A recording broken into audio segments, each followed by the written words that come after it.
Compañeros de las distintas direcciones, unidades técnicas, que de alguna manera están relacionadas a la gestión que realiza el Ministerio del Trabajo para la verificación justamente establecida en el artículo 53 de la Ley Orgánica de Capacidades.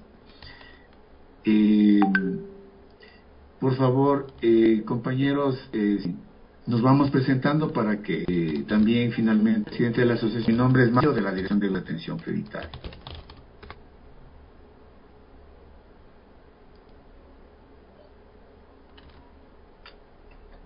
Fernanda, tal vez.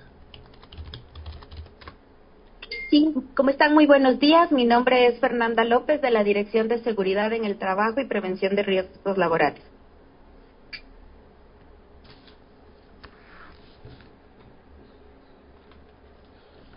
¿Ves alguien de la Dirección de Control de Inspecciones? Muy buenos días, compañeros. Me presento. Soy el abogado Jorge Buñay, director de Control de Inspecciones Contigo. A las órdenes. Muchas gracias, estimado Jorge. Bueno, tal vez nos falta una persona de la Dirección de Control, de Dirección del Servicio Público de Empleo, que seguramente se irá sumando a la reunión. Bueno,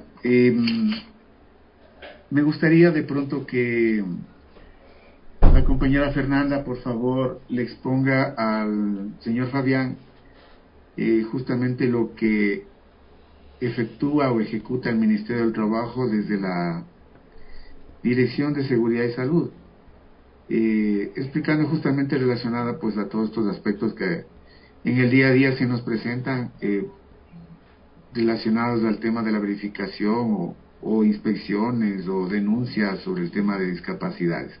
Mi Fercita, por favor.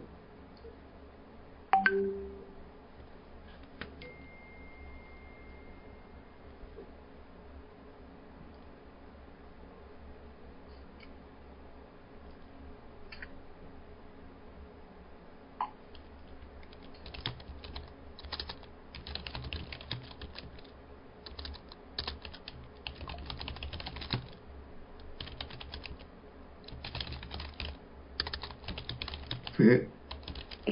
Ay, ya, perdón, Magnito, estaba apagado mi micrófono. Mil disculpas con todos. Bueno, sí, Puede respecto suceder.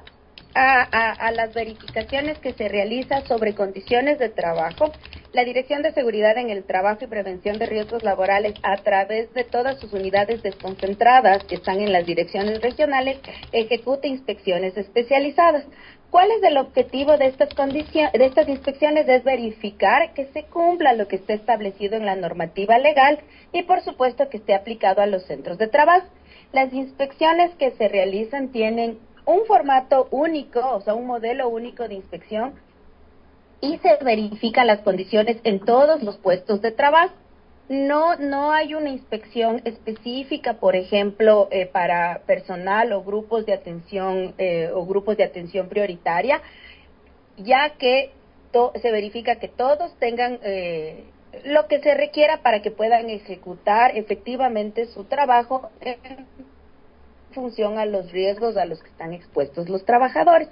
Entonces, en la parte de seguridad y salud se hace una inspección general, ya que se va desde la verificación documental, es decir, que hayan registrado o hayan reportado el cumplimiento de obligaciones en la plataforma SUD, hasta la gestión técnica, es decir, que se hayan aplicado medidas de prevención y control en función a los riesgos a los que están expuestos los trabajadores, que se haya dotado de equipo de protección personal, que se haya capacitado de la misma manera en función a lo que está expuesto el trabajador, y se verifica las instalaciones, en el caso que corresponda a campamentos, comedores, servicios higiénicos, y que todo esté conforme establece la normativa. Eso, no sé si tal vez tienen ahí alguna inquietud respecto a la inspección. O sea, es una manera general, una explicación general de cómo se desarrolla una inspección especializada de seguridad y salud. No sé ahí si Fabián tiene alguna consulta, alguna duda. Claro, bueno, muy agradecido por el espacio que se nos otorga. La asociación que represento es AFAVEA, es la Asociación de Familiares Vinculados al Espectro Autista, una discapacidad muy desatendida dentro de todas las discapacidades no atendidas de manera correcta en Ecuador. Según el CONADIS, nosotros representamos el 4% promedio de todas las discapacidades registradas en el órgano rector. Aparentemente somos un grupo pequeño, minúsculo, y esto hace que seamos un poco invisibles ante todos los organismos del Estado que deberían trabajar al unísono para lograr que los derechos nuestros sean plenamente transversalizados. Como presidente de AFAVEA y como padre de familia de una persona con discapacidad psicosocial, tengo lamentablemente que decir que somos una comunidad no atendida en todos los aspectos, La mayoría de las sensibilizaciones, la mayoría de las atenciones, la mayoría de las formas de tratar de mejorar los aspectos de derechos sobre las personas con discapacidad se han sido orientadas en mayoría a las discapacidades físicas, auditivas, intelectuales, pero a las psicosociales definitivamente estamos rezagados en ese orden de importancia. Solo como ejemplo, si en una empresa debería tener el presupuesto de contratar personas con discapacidad, me gustaría a cada uno de ustedes realmente hagan un levantamiento de información y me contrasten y me digan cuál discapacidad ha tenido mayor impacto de inclusión laboral, y se me haga conocer si las personas con discapacidad psicosocial han sido plenamente consideradas. Y la respuesta que yo anticipo es que no. La mayoría de las empresas prefieren discapacidades físicas, visuales y psicosociales no. Ante esta circunstancia gravísima que yo expongo, lo que trato es de visibilizar siendo la voz de aquellos que no tienen voz. Y he logrado exponer algunas sugerencias. Por ejemplo, la primera, de que estoy solicitando que se mejoren las normativas y sus aplicaciones. Entre ellas, por ejemplo, que se hagan reformas y reglamentaciones específicas, creando así normas diferenciadas para TEA, trastorno del espectro autista, que reconozca la especificidad del espectro autista como una discapacidad psicosocial o de neurodesarrollo distintas de otras discapacidades, mejorando reglamentos con disposiciones específicas para ajustes razonables y acompañamiento en el entorno laboral, para el entorno con TEA. Y esto es importante, digo, el acompañamiento en el entorno laboral. Les doy un ejemplo muy claro. Mi hijo al momento está cursando su último año de tercero de bachillerato. Mi gran consulta, mi gran preocupación es, una vez que mi hijo se gradúa, ¿qué va a hacer de él después de graduado? Tener un diploma de bachiller colgado en su dormitorio sin tener un futuro digno, ni siquiera con la oportunidad de tener una carrera superior o un empleo digno. Y cuando hablo de empleo digno, que es la parte que nos compete, él ha logrado, a través de nuestros esfuerzos como padres, tener un maestro de apoyo a través de una acción jurídica que hice en lo personal en contra del Mineduc hace más o menos 7 años, logrando de que él tenga, por parte del Mineduc, un maestro de apoyo, o sombra, como lo dicen. Ese sujeto, esta persona, ha sido el clave esencial para lograr que el proceso de inclusión educativa sea exitosa. Caso contrario, él estaba destinado, según los mismos del Mineduc, a que se vaya a una escuela especializada y no tenga un proceso de inclusión educativa ordinaria con compañeros de su misma edad, logrando así de que el éxito de la inclusión educativa se haya dado por el acompañamiento de esta persona. Ahora, ¿por qué este razonamiento es importante? Porque una vez que él salga con sus competencias y habilidades que le proporcione su educación, que de hecho es una educación con una malla curricular adaptada, él no sale con competencias de los otros compañeros cuando se gradúe. Yo me pregunto, y he estado en esa seria preocupación de que si él lograra conseguir un empleo, ¿cómo va a desarrollarse lanzándose por primera vez al mundo solo? Cuando toda su vida de estudiante, más o menos unos 7 años, él ha tenido un acompañamiento de maestro sombra para lograr un proceso de inclusión educativa exitoso. Pero si se lograra conseguir un empleo, y digo esto entre comillas, que una empresa le diera una oportunidad a él de trabajar mediano tiempo, yo me pregunto, ¿podrá solo él realizar estas tareas? ¿O necesitará, como yo estoy exponiendo, de un acompañamiento en el entorno laboral para que el proceso de inclusión laboral en él y en ellos sea exitoso? Dejo eso como interrogante para que ustedes, como funcionarios de este órgano de trabajo, lo mediten.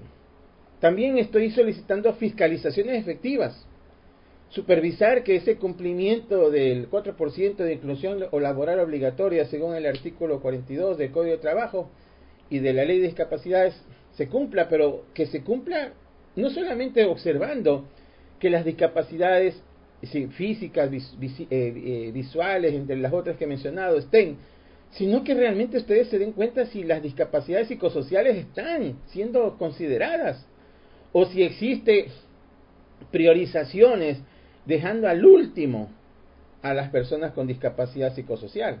Establecer sanciones proporcionales, efectivas para estas instituciones públicas y privadas que no cumplan, pero que no cumplan, porque el escudo puede decir, sí, aquí hay personas con discapacidad, serán personas con discapacidad psicosocial, tendrán acceso a trabajo las personas con discapacidad psicosocial.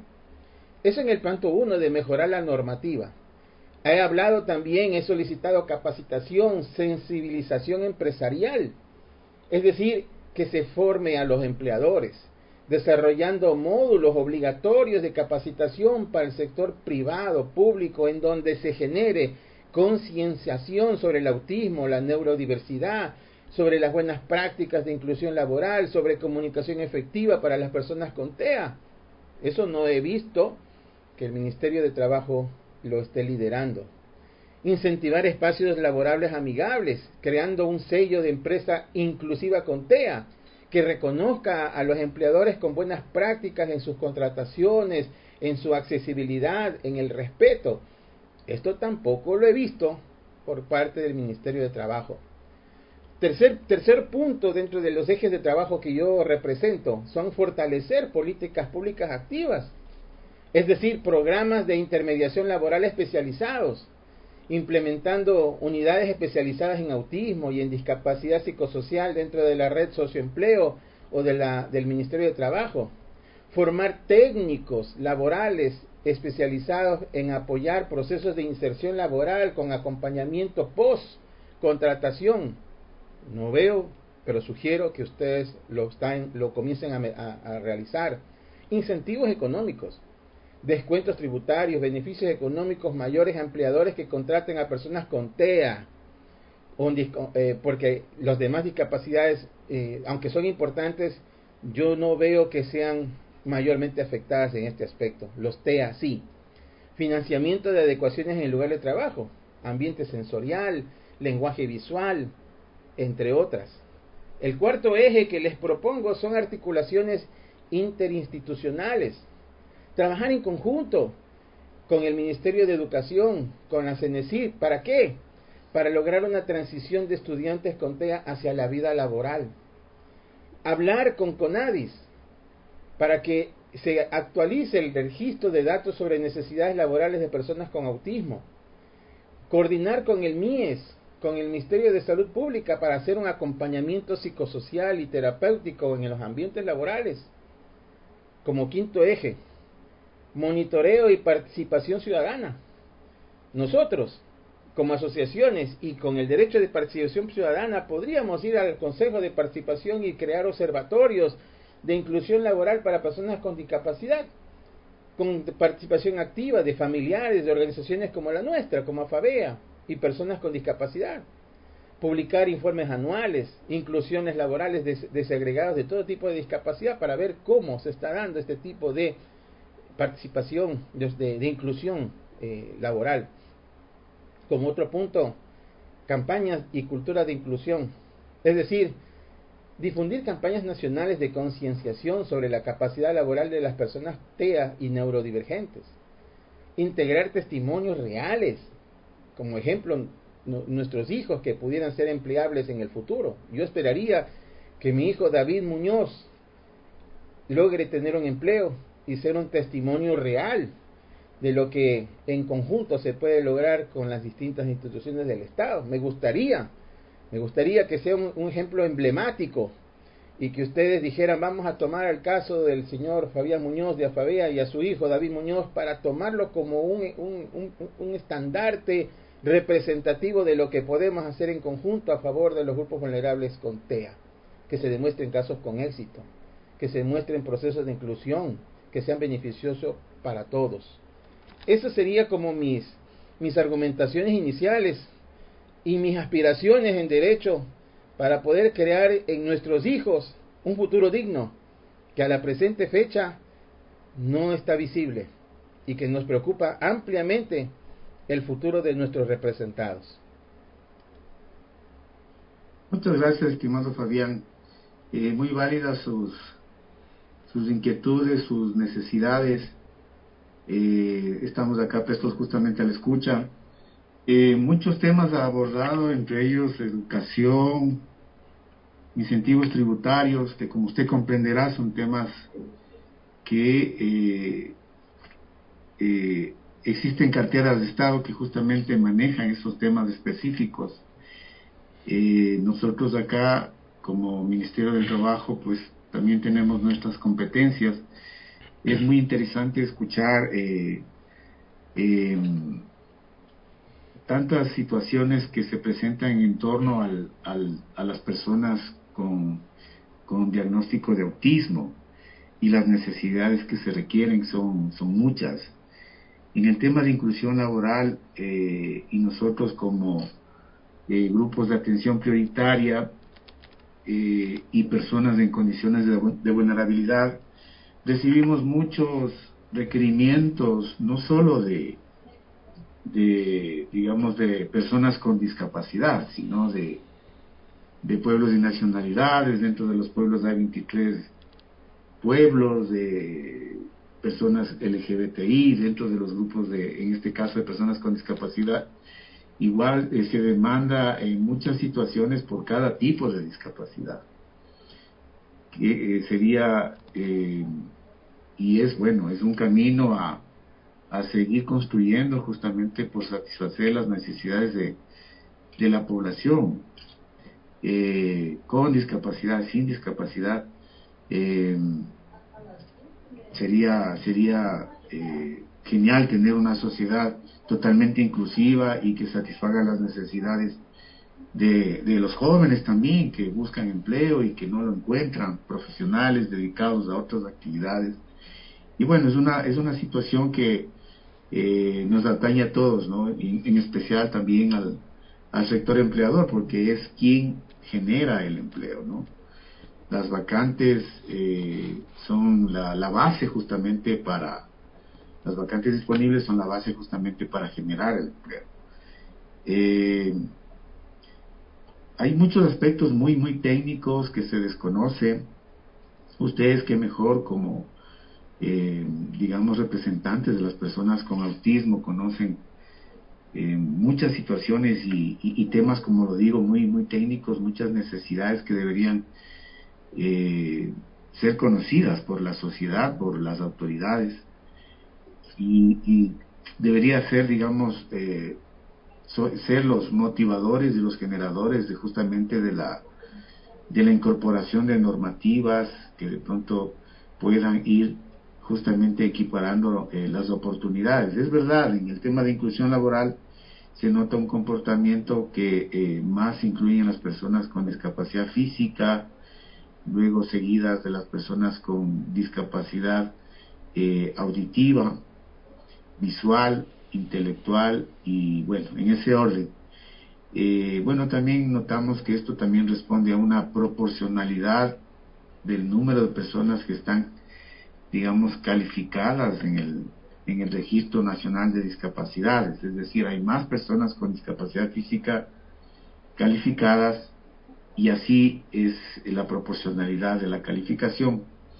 La inclusión laboral es un comportamiento que interviene justamente tanto la oferta y demanda, es decir, quienes buscan empleo y quienes requieren contratar personal. Finalmente, constitucionalmente debemos también entender que existe la libre contratación y quien finalmente decide la contratación son los empleadores.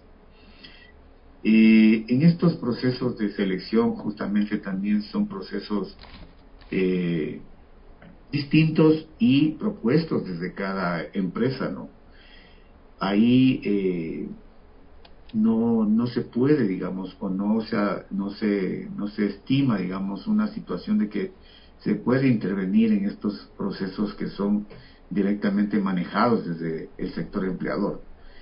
La dirección de grupos de atención prioritaria, dentro de sus componentes, digamos, de los más fuertes, dentro de la atención que se brinda, nosotros brindamos talleres de sensibilización que están dirigidos al sector empleador, público-privado, trabajadores, servidores públicos, ciudadanía en general y academia, o sea, es abierto, ¿no? Es un componente muy fuerte y nosotros sí hemos incluido dentro de las temáticas, se aborda justamente derechos de las personas con discapacidad.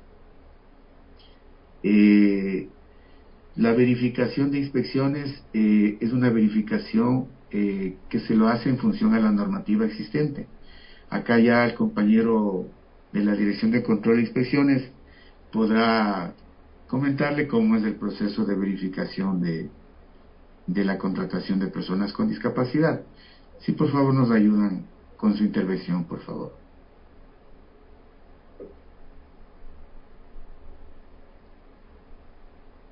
Muchas gracias por la oportunidad. ¿Cómo está? Sí, miren, nosotros tenemos como Dirección de Control de Inspecciones asignados 7 regionales, de las cuales hacemos una planificación de asignación de cantidad de inspecciones a cada regional, dentro de las cuales ellos tienen una meta propuesta y dentro de los parámetros de inspección tienen el tema de todo lo que comprende la normativa y que cumplan el 3% de personas con discapacidad. La verificación puede ser focalizada o en sitio. ¿Qué quiere decir eso? Puedes pedir información mediante correo, pero nosotros hemos implementado que mejor es la verificación en físico. A veces por la distancia o por varios factores realmente que se impide llegar hasta la empresa, se hace la verificación a veces mediante correo y se pide información y se verifica con los sistemas que contendemos. En las verificaciones, el inspector realiza una inspección física a toda la instalación de la empresa, conversando con los trabajadores, verificación del cumplimiento de tanto de las disposiciones legales como son cumplimiento del salario digno, cumplimiento de medidas de seguridad, cumplimiento de tema de utilidades, verificación de los pagos correspondientes a los formularios que se registran en el sistema, y el cumplimiento también del porcentaje de personas que tienen que cumplir la empresa. En el caso de que no se le haga un aviso, tiene que cumplir las correcciones correspondientes en un plazo de 15 días. En el caso de que no cumpla con las correcciones correspondientes de la empresa, se emiten las sanciones de ley. Ese es el procedimiento que los inspectores de trabajo realizan en todas las 7 regionales. Muchas gracias, Fernando. Acotando a las palabras del compañero de la Dirección de Control e Inspecciones, Sí, como más o menos se lo he expuesto, sí, efectivamente el inspector del trabajo lo que va a hacer justamente es verificar que se dé cumplimiento a la normativa existente.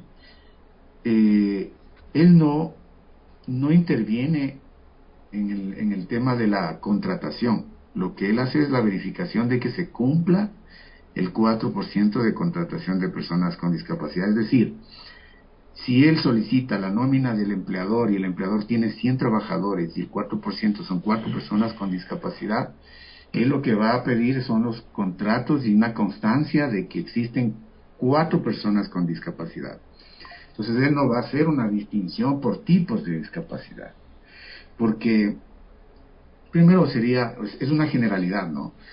Primero, no es una competencia del inspector verificar los tipos de discapacidad. Recordemos que la discapacidad es un tema de salud y quien lo determina es el Ministerio de Salud Pública.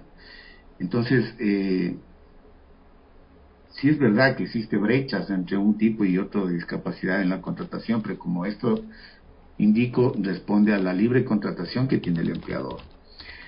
De ahí, de pronto, tal vez proponer algún tema de que motive la contratación a otros tipos de discapacidades, tal vez a través de un reconocimiento, tal vez que exista una norma en donde tal vez establezca algún reconocimiento adicional, sería interesante es lo que desde mi punto de vista técnico en algún momento lo he pensado, porque esta demanda que usted bien la tiene, pues Fabián, viene desde hace mucho tiempo y se la conoce, ¿no?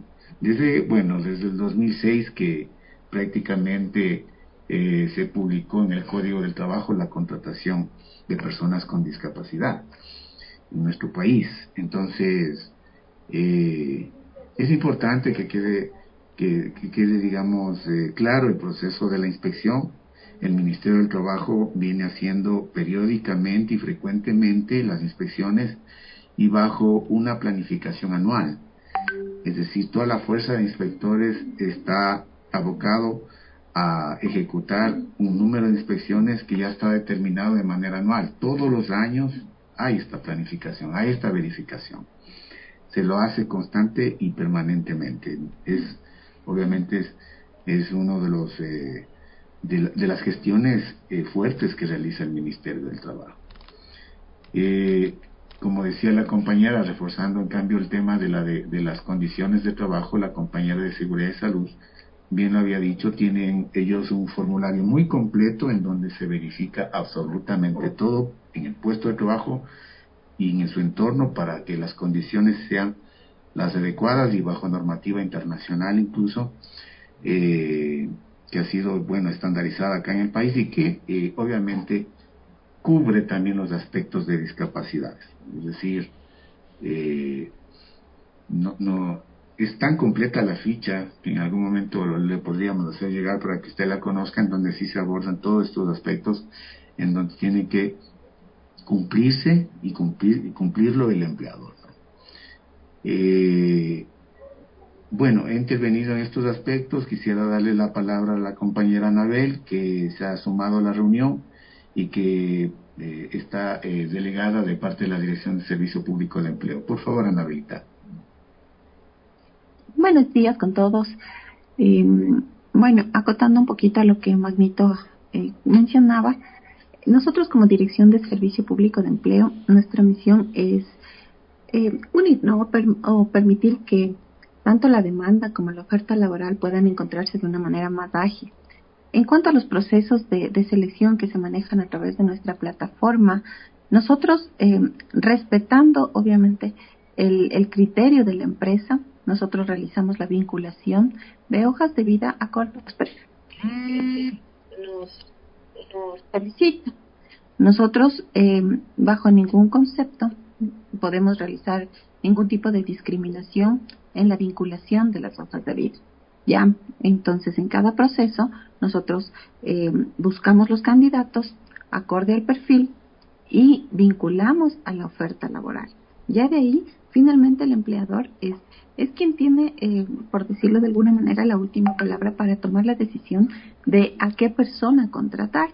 Eso está enmarcado como en nuestras competencias y es como la función que nosotros desempeñamos. Entonces nosotros vinculamos hojas de vida, el empleador realiza su proceso interno de selección y finalmente determina qué persona va a contratar. Entonces, ahí cuando nosotros vinculamos las hojas de vida, cuando manejamos procesos, no tenemos, como le mencionaba, discriminación en el momento de seleccionar las hojas de vida que se van a enviar, sino más bien nosotros, mientras las personas cumplan con la instrucción formal, con el tema de conocimientos, la experiencia, son como lo básico que nosotros revisamos y estas hojas de vida se envían. Entonces, nosotros en nuestros procesos sí incluimos personas con discapacidad, porque consideramos que son personas que tal o cual trabajo que se encuentra en búsqueda de un perfil, sí lo pueden realizar sin ningún inconveniente. Esa es nuestra función. Nosotros estamos igual como dirección prestos para colaborar en lo que se acuerde, ¿no?, en esta reunión y en lo que considere pertinente igual desde la asociación.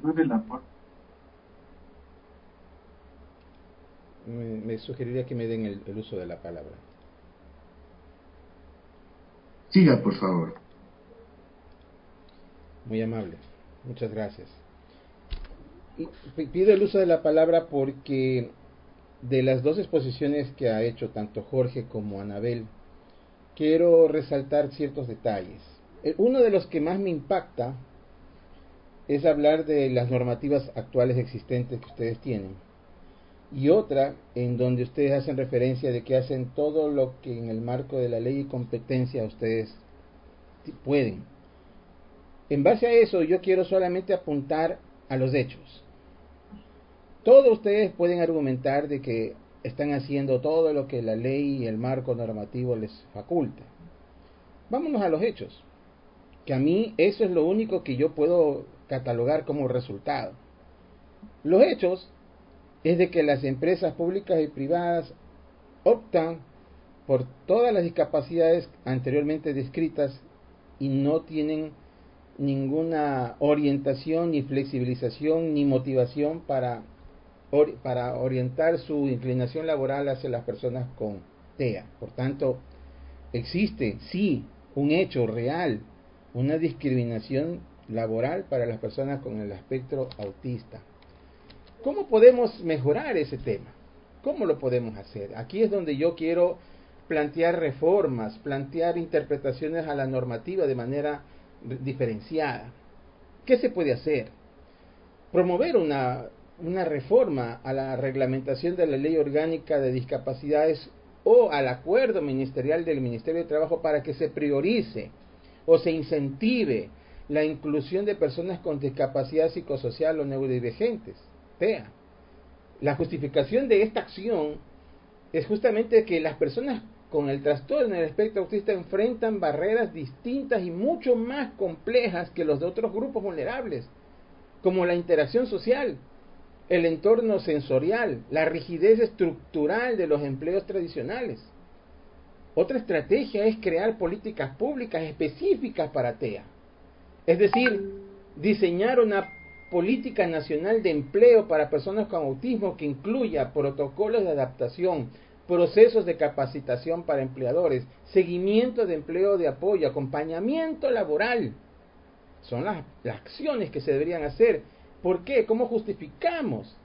Pues es porque hay que crear una línea de acción específica dentro del programa Empleo Joven y de Red Socioempleo para con una categoría TEA de inclusión laboral asistida. Propongo la tercera parte, que sería capacitación obligatoria a los recursos humanos de las empresas. Es decir, impulsar reformas que obliguen a los departamentos de talento humano de las empresas con más de 25 trabajadores a recibir capacitación anual sobre inclusión de personas con trastorno del espectro autista, dándoles herramientas, manuales de orientación, guías prácticas para entrevistas, inducción, adaptación del entorno de trabajo. Otra, les propongo incentivos diferenciados, proponer entre el SRI y ustedes como Ministerio de Trabajo que se contraten personas con TEA que pueden recibir mayores incentivos tributarios que otro tipo de discapacidad. Por ejemplo, deducir hasta el 150% del salario declarado de la renta anual si se declara, si se trata de personas con TEA en vez de 120% general. Otro eje, certificaciones, reconocimientos públicos que motiven a la empresa pública privada. Crear un sello de reconocimiento de empresa amigable con la neurodiversidad, que identifique a las empresas que contratan a personas con TEA, que realizan ajustes razonables, que mantengan buenas prácticas. Lo penúltimo, visibilización, es decir, impulsar campañas nacionales, ustedes, con medios y redes donde se difundan testimonios reales de inclusión de personas con TEA. Aliarse con las cámaras empresariales, federaciones, cámaras de comercio, cámaras de industrias, entre otras, organizando ferias inclusivas de empleo orientadas al TEA. Participación activa de nosotros, las familias, las asociaciones, como nosotros, como AFABEA, deben ser parte activa de estas mesas técnicas, de los foros empresariales, de comités de observancia, de cumplimiento de ese 4% de inclusión laboral, proponiendo que se considere el TEA como un grupo de mayor atención. Seguimientos, finalmente, evaluaciones. Crear una base de datos diferenciada dentro de ustedes como Ministerio de Trabajo donde se pueda registrar cuántas personas con TEA han sido contratadas. Ver qué empresas lo están haciendo. Emitir alertas para focalizar intervenciones.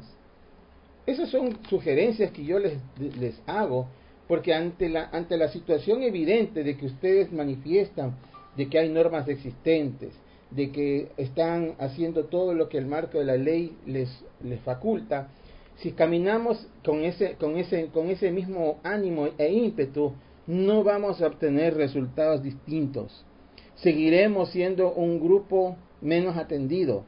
Nuestros hijos y nuestras hijas con TEA serán los menos atendidos de inclusión laboral. No tendrán futuro de inclusión, no tendrán recursos y vivirán permanentemente bajo el asedio nuestro como padres para poderles sostener sus necesidades, pero nosotros no somos Matusalén, pues para vivir cientos de años y darles a ellos sus necesidades de manera permanente. Somos finitos, podremos fallecer en cualquier instante y la preocupación nuestra como padres es que ellos tengan un futuro, que ellos tengan un respaldo económico hasta para poder ser afiliados voluntarios al Seguro Social. Mi hijo ya no tiene seguridad social porque como cumplió 18 años, ya el Seguro Social lo excluyó. Y entonces ahora yo tengo que discernir si es que salgo yo de la afiliación voluntaria donde yo lo pago para dárselo a él. El problema que me niega a hacerlo es que yo soy paciente de Solca.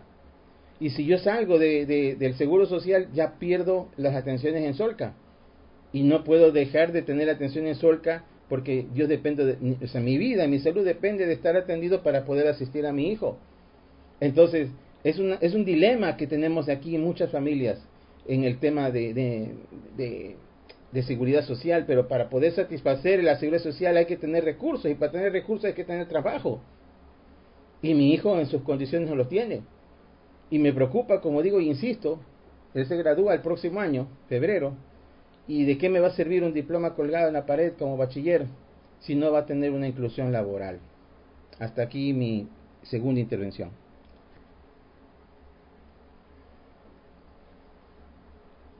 Y muchas gracias, estimado Fabián. Yo quiero aportar algo importante que quiero que esté claro. Las políticas públicas son para todos. Estamos hablando que nosotros cumplimos con lo establece el 4% de discapacidad en el artículo 42 de la Ley Orgánica de Discapacidades.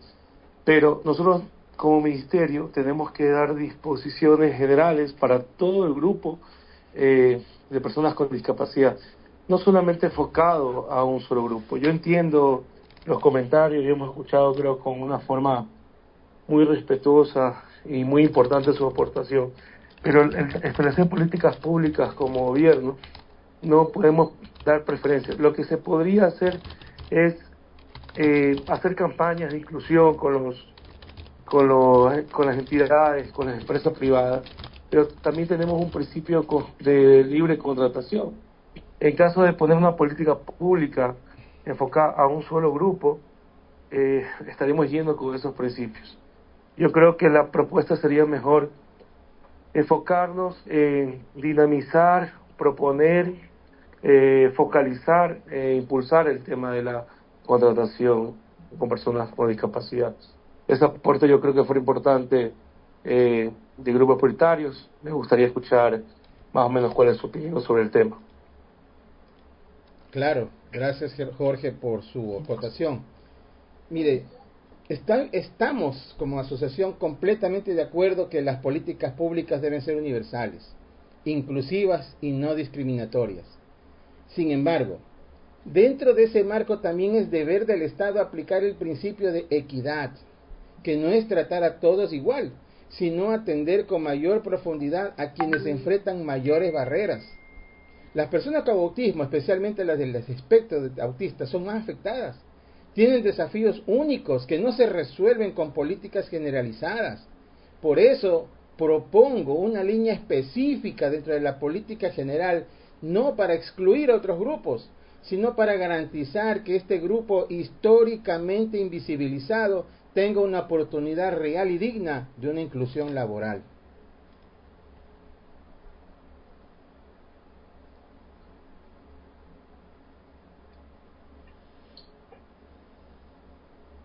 Sí, estamos de acuerdo, estimado Fabián. Las necesidades, como decíamos, son muchas. Y sin embargo, como se ha mencionado,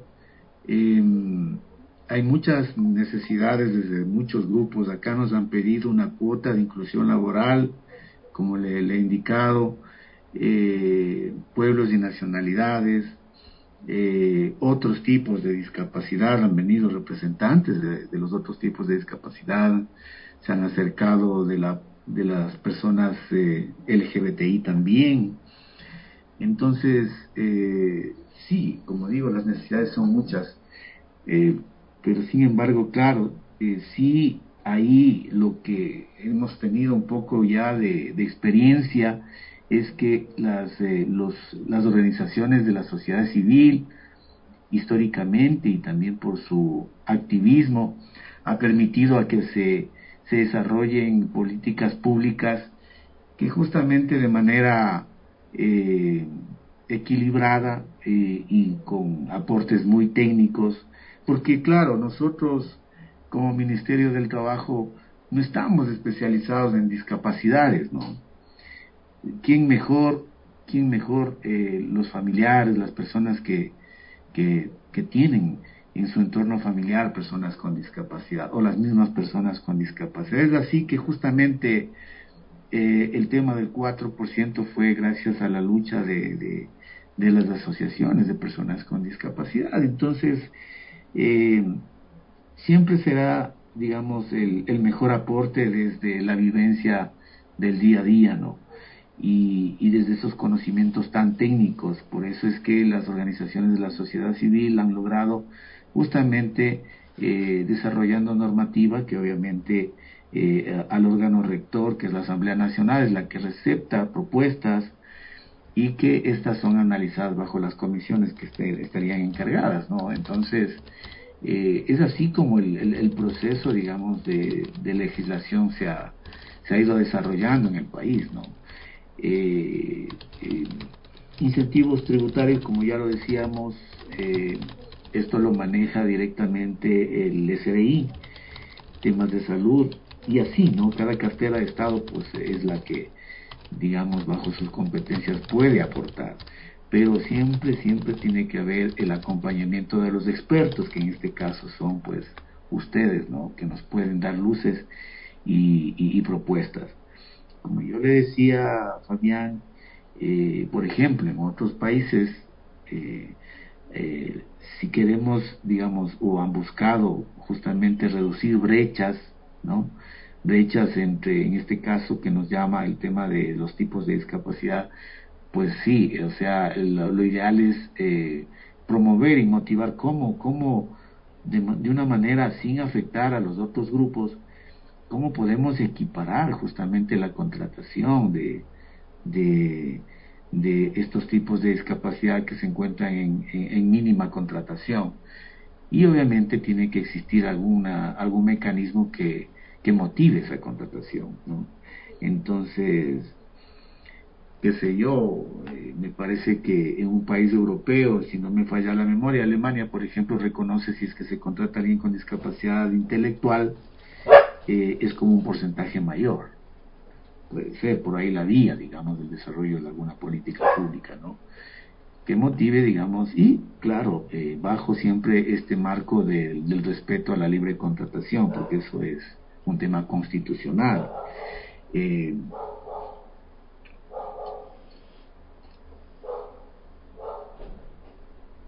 De nuestra parte estamos prestos justamente a poder colaborar y seguir trabajando en conjunto, estimado Fabián. Podríamos esperar tal vez alguna propuesta de parte de ustedes, en la que podamos nosotros también articular con alguna otra instancia que tenga relación. Podríamos orientarles en ese sentido según el ámbito de competencia de cada cartera de Estado para seguir avanzando en estos aspectos, ¿no?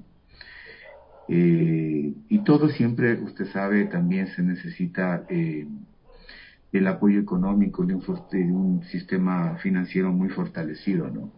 Entonces, ahí, claro, convoca justamente tal vez el apoyo de cooperantes externos también para poder sacar adelante estos aspectos necesarios para justamente mejorar la condición de vida de las personas con autismo. Esa sería mi intervención, estimado Fabián. Muy amable. Entendemos que la creación o la reforma de leyes es competencia de la Asamblea Nacional. Pero también sabemos que el Ministerio de Trabajo tiene amplio margen de acción en la elaboración de políticas públicas, reglamentos, acuerdos ministeriales, programas de inclusión laboral. Muchas medidas específicas a favor de las personas con TEA pueden implementarse directamente desde su despacho sin necesidad de reforma legal. Le propongo emitir, por ejemplo, acuerdos ministeriales para crear un subprograma de inclusión laboral por TEA. El Ministerio de Trabajo puede crear programas y subprogramas dentro del Red Socioempleo y de políticas de empleo con apoyo. Pueden también emitir lineamientos técnicos o instructivos para la contratación de personas con TEA. Tienen ustedes atribuciones para regular procedimientos internos, incluyendo selección de personal y ajustes razonables. Ustedes pueden capacitar obligatoriamente al personal de recursos humanos del sector público y privado. Tienen ustedes programas de capacitación que pueden incluir módulos obligatorios de enfoque de neurodiversidad. Pueden también liderar campañas de concienciación nacional sobre el autismo y empleo. Está dentro de sus competencias de promoción de empleo inclusivo. Pueden ustedes firmar convenios con asociaciones como la nuestra, AFABEA, para pilotar proyectos de inclusión laboral. Ustedes tienen la potestad para hacer alianzas interinstitucionales. Ustedes pueden supervisar y exigir ajustes razonables a empleadores que contraten personas con TEA, ya que tienen atribuciones para exigir cumplimiento del 4% del enfoque de derechos. Pueden solicitar al SRI, al Ministerio de Inclusión, incentivos diferenciales para personas con TEA. Pueden actuar como un órgano proponente dentro del Ejecutivo. Pueden finalmente publicar estadísticas desegregadas por tipo de discapacidad, porque ustedes tienen el control de los registros laborales de personas con discapacidad. Por tanto, sí pueden hacer algo dentro de sus competencias.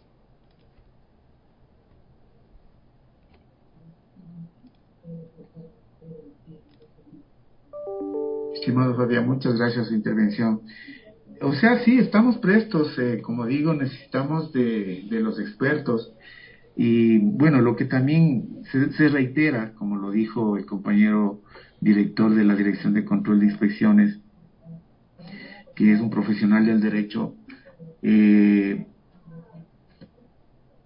hay que ver siempre la política pública que favorezca a todos de manera general, o sea, y que no afecte a otros grupos. Entonces, ahí es la clave de justamente ser creativos para que la política pública justamente pueda equiparar brechas sin afectar a otros grupos, ¿sí?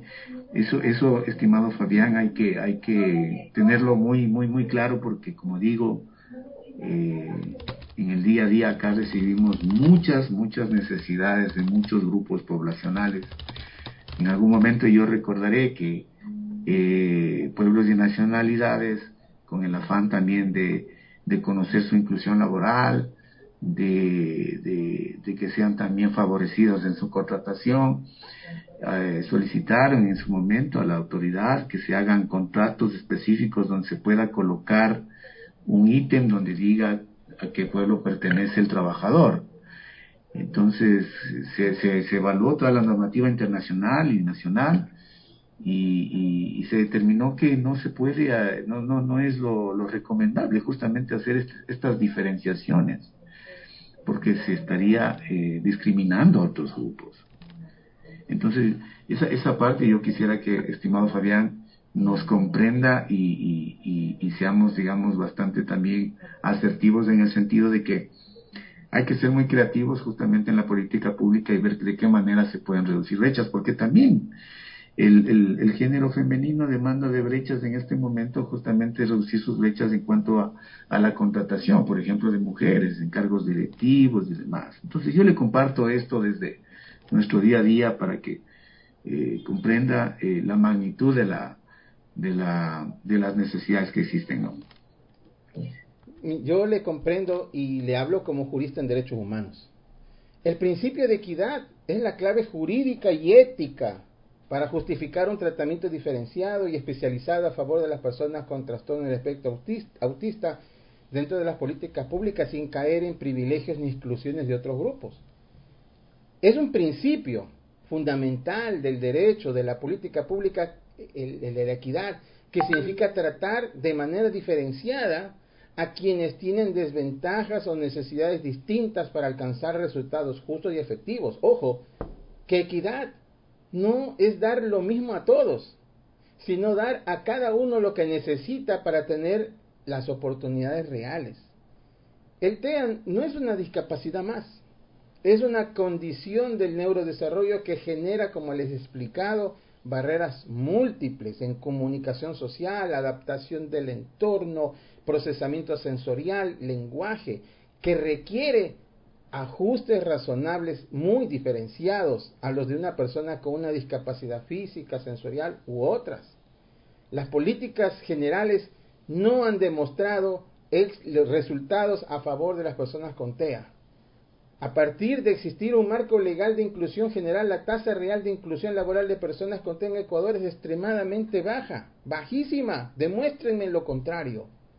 Esto evidencia que el trato igual no es suficiente, no lo es. Se necesitan medidas específicas para alcanzar igualdad de condiciones. Y la equidad es lo único que nos permite enfoques diferenciados dentro de las políticas inclusivas. No se trata de excluir a otros grupos de discapacidad, repito por enésima vez, sino de crear acciones afirmativas específicas para los más invisibilizados, para los más vulnerables.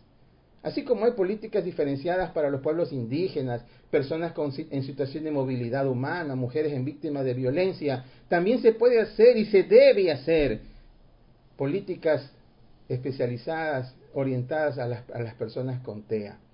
Yo agradezco el espacio que ustedes me dan, pero sí me deja el sinsabor de el recurrente discurso de que hacen ustedes todo lo que dentro del marco normativo les permite, tratando de cierta manera de excusar y minimizar los hechos. No hay empleo para las personas con discapacidad psicosocial. Y mientras ustedes sigan haciendo lo mismo, no esperen resultados distintos.